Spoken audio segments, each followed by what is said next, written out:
The LG washer's SUD error code indicates that there is an urgent issue with the washer. Specifically that it cannot run a normal cycle due to an excess of SUDs in the drum.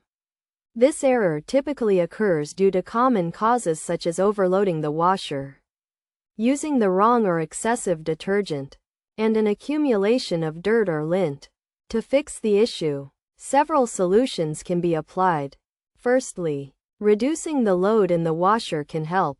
This involves turning off the washer, opening it to remove any excess load, closing it, and then turning it back on to see if the issue is resolved. Using the right detergent, or the correct amount of detergent, is also crucial. This can be achieved by turning off the washer, emptying it, and then adding the appropriate amount of highly efficient detergent before loading the washer and running a normal cycle. Additionally, removing lint or dirt from the washer can help fix the problem.